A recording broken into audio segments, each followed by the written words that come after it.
First ladies finger నీట్గా cut చేసుకోవాలండి.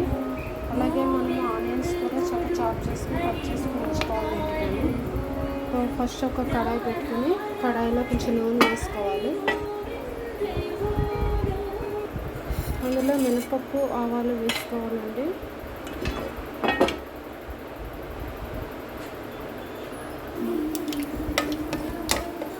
పోపు వేగిపోయిందండి. అప్పుడు ఇందులో ఉల్లిపాయలు వేసుకోవాలి.